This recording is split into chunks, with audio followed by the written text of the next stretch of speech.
حضرت انس بن مالک کہتے ہیں میں حضور کے پاس بیٹھا تھا، حضرت عبداللہ ابن عمر بھی بیٹھے تھے، کوئی بات ہو رہی تھی، ایک حجرے میں بیٹھے تھے، دروازے پہ دستک ہوئی، مسند امام احمد میں حدیث ہے، نبی پاک علیہ السلام نے فرمایا انس دروازہ کھولو، دروازے پہ وہ بندہ ہے جس کو اللہ بغیر حساب کتاب جنت عطا فرمائے گا، وہ بندہ ہے دروازے پہ۔ حضرت انس بن مالک کہتے ہیں میں نے دروازہ کھولا تو بندہ دیکھا، غریب سا ایک انصاری صحابی، اور بندہ بڑا سادہ، وضو تازہ کر کے آیا ہے تو پانی کے قطرے داڑھی سے بہہ رہے ہیں، اور چمڑے کے جوتے اس نے لپیٹ کے نا تو بغل میں چھپائے ہوئے، آ کے اتحیات کی حالت میں بیٹھا، حضور سے دو چار باتیں کی، چلا گیا۔ ہم اس کا رنگ دیکھتے رہے اور مصطفیٰ کا کرم دیکھتے رہے۔ اس کو حضور نے جنتی کہا ہے۔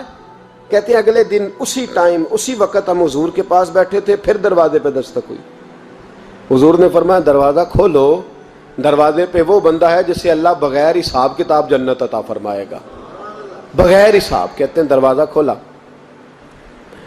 اور جیسے ہی میری نظر پڑی، بندہ بھی وہی ہے جو کل آیا تھا، اور انداز بھی وہی ہے جو کل تھا، اسی طرح پانی کے قطرے، اسی طرح جوتے بغل میں، السلام علیکم، کل حضور فلاں بات کی تفصیل پوچھنی مجھ سے رہ گئی تھی، غلطی ہوگی، دوبارہ آیا ہو۔ اس نے اپنی گفتگو کی، چند جملوں میں بات سمیٹی، چلا گیا۔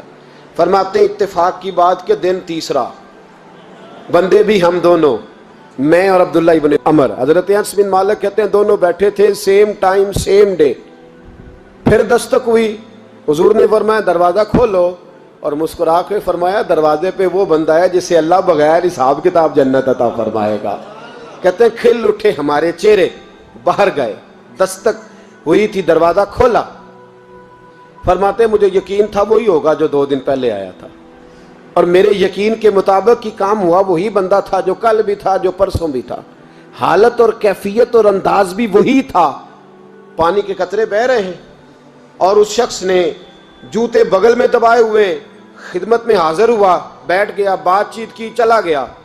حضرت انس بن مالک کہتے ہیں تھوڑی دیر ہوئی تو حضور بھی تشریف لے گئے۔ حضرت عبداللہ ابن عمر مجھے کہنے لگے یار ویسے کتنے اس کے نصیب ہیں، کتنے نصیب ہیں، کوئی آیا لے کے چلا گیا، کوئی آیا لے کے چلا گیا، کوئی عمر بھر بھی نہ پا سکا، میرے مولا تجھ سے گلہ نہیں، یہ تو اپنا اپنا نصیب ہے، یہ تو اپنا اپنا، اور نہ کسی کے حال پہ طنز کر، نہ کسی کے غم کا مذاق اڑا، وہ جسے چاہے جیسے نواز دے، یہ مزاج لطف رسول ہے صلی اللہ تعالی علیہ وسلم۔ کہتے ہیں ہم لوگ گفتگو کرنے لگے، عبداللہ ابن عمر مجھ سے کہنے لگے یار ویسے پتہ کرنا چاہیے یہ کون سا عمل کرتا ہے، پتہ کرنا، جیسے ہم نہیں پتہ کرتے کہ یہ بندہ بڑا چمک گیا، پتہ کرو کون سا کاروبار کرتا ہے، ذرا اس کی جاسوسی تو کرو۔ اور بندے بھی بڑے سمجھدار ہیں، وہ سائیڈ بزنس نہیں بتاتے، وہ کہتے ہیں وہ جو میرا علیحدہ ہے وہ نہیں بتانا، کہیں یہ نہ شروع کر لے۔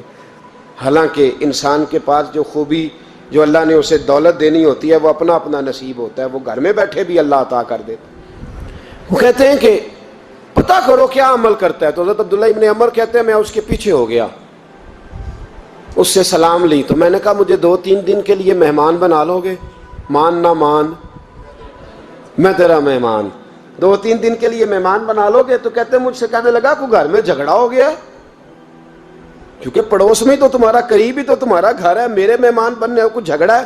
تو میں نے کہا چلو ایسے ہی سمجھ لو، پر مجھے مہمان بنا لو۔ کہتے ہیں میں 3 دن اور 3 راتیں اس شخص کے ساتھ رہا، وہ کتنا صدقہ کرتا ہے میں نوٹ کرتا رہا، نماز کتنی پڑھتا ہے، اس کا کیا، میں چاہتا تھا کہ وہ عمل مجھے ملے، اس کی برکت سے مصطفیٰ نے اسے 3 مرتبہ جنتی فرمایا ہے، تاکہ وہ کیفیات مجھے بھی ملیں۔ حضرت عبداللہ ابن عمر کہتے ہیں کہ میں نے کوئی خاص چیز نہیں دیکھی، وہ عشاء پڑھتا تو فجر تک بستر پہ کروٹیں لیتا، اور میں الحمدللہ اٹھ کے تہجد بھی پڑھتا، نوافل بھی پڑھتا۔ کہتے ہیں وہ 1 سپارہ پڑھتا، میں 3 پڑھتا۔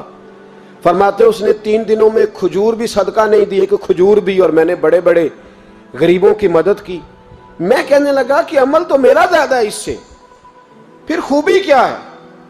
خاص توجہ کرنا، اسلام اور دین کا جو فکری اساس، جو فکری اساس ہمیں صحابہ نے دی۔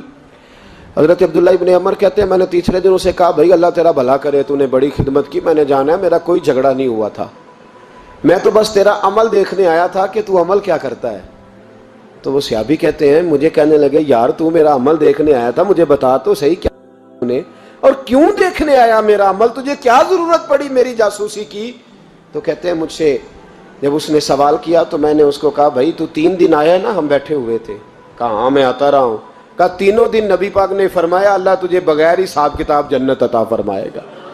تو میں چاہتا تھا کہ میں ذرا جاسوسی کروں, ذرا دیکھوں, کھوج لگاؤں کون سا ایسا عمل ہے. آپ بھی ذرا دھیان دیجئے گا کون سا ایسا عمل ہے. حالانکہ تو عشاء پڑھتا ہے اور اٹھ کے فجر پڑھتا ہے, میں تہجد بھی پڑھتا ہوں, تیرا سپارہ 1 ہے میرے 3 ہے. کون سا ایسا عمل ہے جس کے سبب تجھے جنت ملے گی. کہتے ہیں وہ صحابی کہنے لگے یار کوئی ایسا عمل نہیں, کوئی شے نہیں, میں اس قابل ہی نہیں. من نانم کے من دانم, جو میں ہوں مجھے پتا ہے. کہا پھر کوئی بات تو ہوگی, تیری مہربانی بتا دے, میں نے 3 دن 3 راتیں محنت کی ہیں, بتا دے. کہتے ہیں وہ کہنے لگے اگر تجھے بتاؤں نا تو پھر سن. میں جب رات کو سوتا ہوں تو اپنے دل پہ نظر ڈالتا ہوں, اور سویرے جب اٹھتا ہوں تو پھر اپنے دل پہ نظر ڈالتا ہوں. موبائل پہ نہیں, کنجی پہ نہیں کہ چابیاں کدھر ہیں, بٹوے پہ نہیں. میں رات کو سوتے ہوئے بھی اپنے دل پہ نظر ڈالتا ہوں, سویرے اٹھتے ہوئے بھی میں سب سے پہلے اپنے دل پہ نظر ڈالتا ہوں. فرماتے ہیں الحمدللہ میرے دل میں کسی کا حسد نہیں ہے, کسی کے بارے میں کوئی کینہ نہیں ہے, کوئی کسی کے بارے میں میل نہیں. میں اللہ کے ہر بندے کے بارے میں سوچ, نظریہ, فکر اچھی رکھتا ہوں. اور فرمایا میں تیرے بارے میں بھی عبداللہ یہی سوچتا ہوں کہ تو مجھ سے زیادہ نیک ہے. الحمدللہ اس وقت بھی میرا ذہن یہ ہے کہ انس بن مالک مجھ سے زیادہ پرہیزگار ہے. اس وقت بھی میری سوچ یہ ہے کہ محبوب کے سب صحابہ میں سب سے کمزور میں ہی ہوں. نابد عبداللہ ابن عمر کہتے ہیں میں نے اس کا ہاتھ چوما, میں نے کہا سمجھ آ گئی ہے, تیرا نظریہ, تیری سوچ پکی اور سچی مسلمان ہے, تو دل اور روح کا مسلمان ہے.